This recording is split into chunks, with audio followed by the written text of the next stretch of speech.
Venga, vamos a meternos de lleno en esta historia, que tiene de todo: incertidumbre, un legado gigantesco y, sobre todo, muchas preguntas sobre el futuro de uno de los mangas más importantes del mundo. Fijaos, todo empieza aquí, no con un gran final épico, sino con un detalle increíblemente humano: la última corrección del maestro Toriyama a su discípulo, Toyotaro. Una pequeña nota que, sin que nadie lo supiera entonces, era en realidad una despedida. Y claro, ese pequeño detalle de Piccolo cobra todo su sentido cuando, de repente, llega la noticia que lo paraliza todo. Marzo de 2024. El arco de Super Hero termina con ese capítulo 103 y silencio. Un parón en seco que no era una pausa creativa más. Coincidía, claro, con la pérdida del creador, dejando a toda la comunidad de fans en un estado de shock total. A ver, para entender cómo hemos llegado a este punto, repasemos la cronología. En marzo, la noticia del fallecimiento y la publicación del último capítulo. Al mes siguiente, en abril, se confirma lo que todos temían: la pausa es indefinida. Pasa el tiempo y para febrero de 2025 nos dan un pequeño respiro, un capítulo especial para cerrar el tomo 24. Pero la cosa no arranca. Y ya en julio llega el jarro de agua fría definitivo. El editor de V-Jump confirma que no esperemos nada nuevo en todo 2025. Y claro, cuando no hay noticias oficiales, ¿qué pasa? Pues que Internet se convierte en un auténtico hervidero. La falta de información dio paso a todo tipo de especulaciones, rumores y, sobre todo, a una ola de pesimismo, lo que se conoce como doom posting, que básicamente inundó todas las conversaciones. Y aquí tenemos un ejemplo perfecto de cómo se lea todo.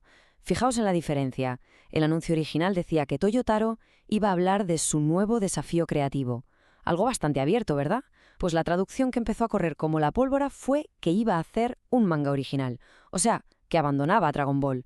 Imaginad el pánico que se generó por un simple matiz. Por suerte, al final todo quedó en un susto. Se aclaró que era un error de traducción y que Toyotaro seguía al pie del cañón. La gente respiró tranquila, por supuesto.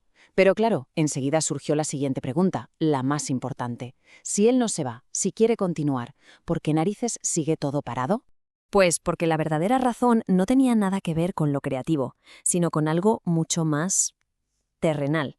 Estábamos ante una auténtica guerra en los despachos, una lucha de poder por el control del futuro de toda la franquicia.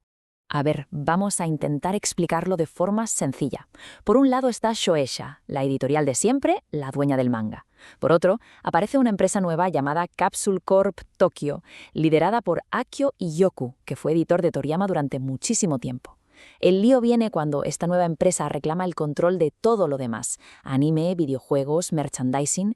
El resultado, un choque de trenes. Nadie se pone de acuerdo sobre quién manda y mientras, proyectos que todos esperamos, como las adaptaciones de los arcos de Moro y Granola o el propio manga, se quedan en un limbo. Y la consecuencia directa de toda esta pelea corporativa es este número que vemos, un cero. 0 capítulos nuevos planeados para lo que queda de 2025. Así de claro y así de duro. La historia está, literalmente, congelada en el tiempo por una lucha de poder. Pero bueno, a pesar de todo este jaleo, hay una luz de esperanza. Y toda esa esperanza, y también toda la presión, recae ahora mismo sobre una sola persona. Y es que el propio Toyotaro no se ha escondido. En el último tomo publicado dejó este mensaje: estén atentos para saber qué sigue. No puede ser más directo. Su intención de continuar la historia en la que ha trabajado codo con su maestro durante 9 años es clarísima.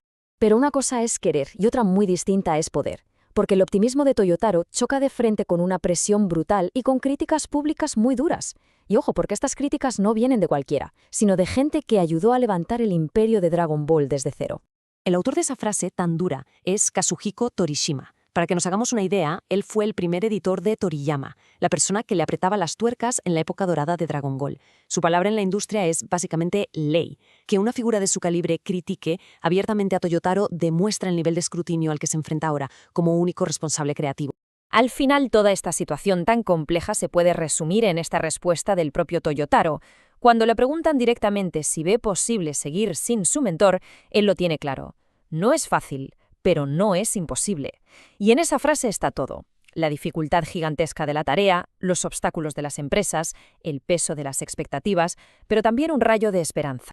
Y esta es la gran pregunta que queda en el aire, porque esto ya no va solo de la próxima transformación de Goku o del villano de turno.